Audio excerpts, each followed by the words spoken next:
नमस्कार दोस्तों, welcome to our YouTube channel Shraddha story. Bajirao Peshwa और किसान। बाजीराव पेशवा मराठी सेना के प्रधान सेनापति थे। एक बार वे अनेक लड़ाइयों में विजय हासिल करके अपनी सेना सहित राजधानी लौट रहे थे।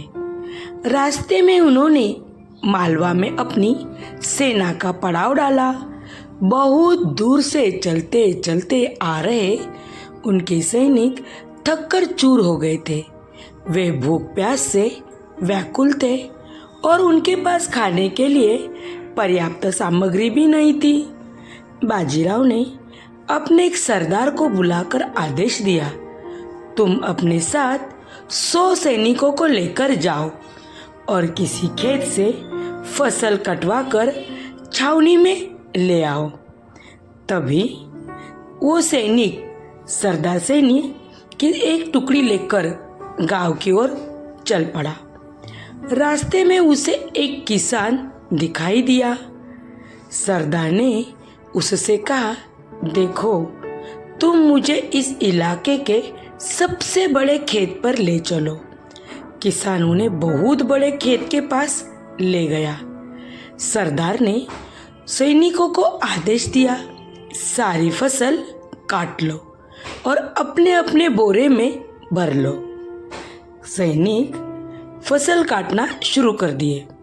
यह सुनकर किसान चकरा गया।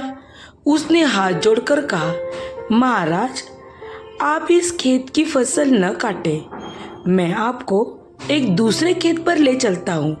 उस खेत की फसल पककर एकदम तैयार है। सरदार और उसके सैनिक किसान के साथ दूसरे खेत की ओर चल पड़े।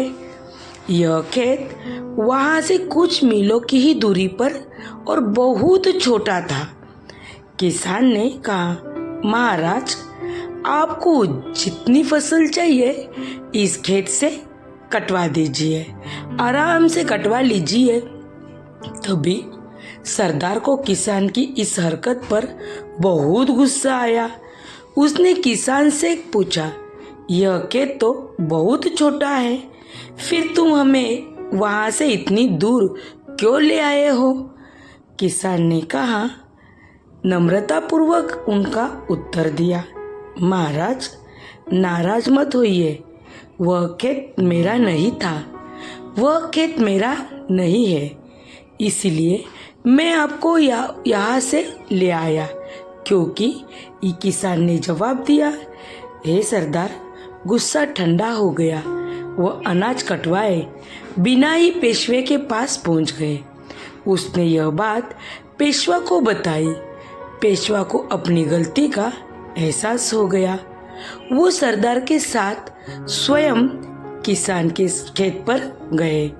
उन्होंने किसान को उसकी सब फसल के लिए बदले ढेर सारी अशर्फियाँ दी और फसल कटवा कर छावनी पर ले आए।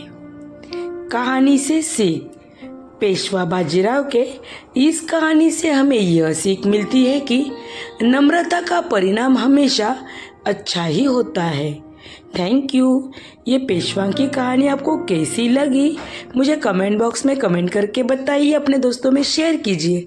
अगर आप चैनल पे नए हो तो चैनल को सब्सक्राइब कीजिए। धन्यवाद।